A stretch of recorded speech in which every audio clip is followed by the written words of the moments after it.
Hello అండి. నా పేరు doctor Suma, consultant 49 fertility centre Vijayawada.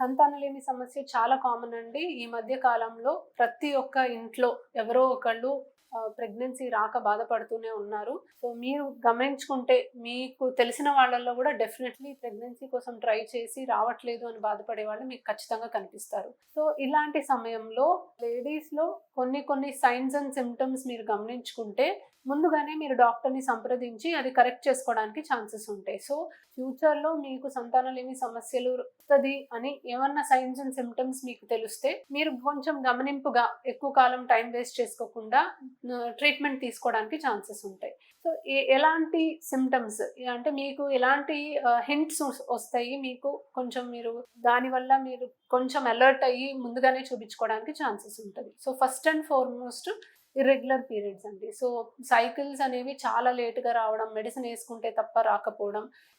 Usually late periods అనేవి మనకి హార్మోనల్ ఇంబాలెన్సెస్ వల్ల ఎక్కువుంటది. Most common reason PCOD problem, thyroid సమస్య ఉన్న, ప్రొలాక్టిన్ సమస్య ఉన్నా కూడా డిలేడ్ సైకిల్స్ వస్తాయి.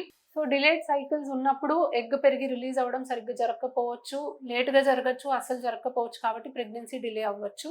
సో, ఇర్రెగ్యులర్ పీరియడ్స్ ఉన్న వాళ్ళల్లో మనము కొంచెం గమనింపుగా, జాగ్రత్తగా ఉండాలి. అండ్ ఎక్కువ కాలం న్యాచురల్‌గా ట్రై చేయకుండా టెస్ట్‌లనేవి ముందే చేయించుకోవాలి. రెండోది ఎర్లీ సైకిల్స్. అంటే ఇప్పుడు మీకు నార్మల్‌గా 28, 30 డేస్‌కి కాకుండా ఒక 4, 5 డేస్ ముందే మీకు సైకిల్ వచ్చినా కూడా మీకు మీరు గమనించుకోవాలి. సో, ఎర్లీ సైకిల్స్ ఎప్పుడొస్తాయి అంటే ఎగ్ నంబర్ తగ్గిపోతున్నప్పుడు కామన్‌గా చూస్తూ ఉంటాం. సో, వయసు పెరిగే కొద్దీ ఆడవాళ్ళలో ఎగ్ నంబర్ తగ్గడం అనేది నార్మలే. బట్ ఈ మధ్య కాలం చిన్న వయసు వాళ్ళల్లో కూడా ఎగ్స్ తగ్గడం అనేది కామన్‌గా చూస్తున్నాం. అండ్ వీళ్ళల్లో first and most common symptom ఏంటంటే వాళ్ళకి ఎర్లీ పీరియడ్స్ వస్తాయి. సో, వచ్చే కొద్దీ ఎర్లీగా పీరియడ్స్ రావడం అనేది స్టార్ట్ అవుతుంది. సో, మూడో దానికొస్తే పీరియడ్ టైంలో చాలా సివియర్ పెయిన్ రావడం.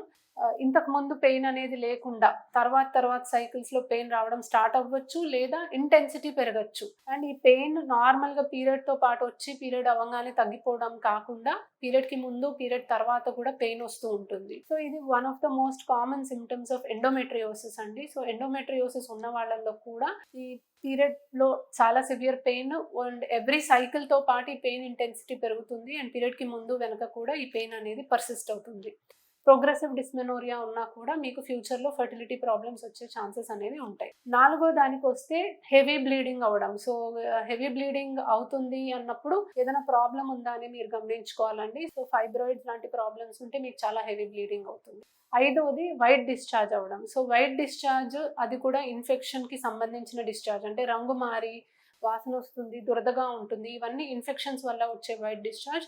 ఇన్ఫెక్షన్స్ వల్ల ట్యూబల్ బ్లాక్ అనేది చాలా కామన్. సో, వైట్ డిశ్చార్జ్ తరచుగా వస్తుంది అన్న వాళ్ళు కూడా మీరు కొంచెం అలర్ట్‌గా ఉండాలి. సో, కొన్ని సైన్స్ అండ్ సింప్టమ్స్ ఉన్నవాళ్ళు జాగ్రత్తగా ఉండండి. ముందే మీరు గమనించుకొని ఒక డాక్టర్‌ని సంప్రదించండి. ప్రాబ్లమ్ పెద్దదవ్వక ముందే మీరు చూపించుకుంటే దాన్ని కరెక్ట్ చేయడం కూడా చాలా ఈజీగా ఉంటుంది. And me natural pregnancy chances అనేవి మెయింటైన్ అవుతాయి. పట్టించుకోకుండా డిలే చేస్తే మీ ట్రీట్మెంట్ కాంప్లెక్స్ అవుతది అండ్ సక్సెస్ రేట్స్ కూడా తగ్గుతాయి. Thank you.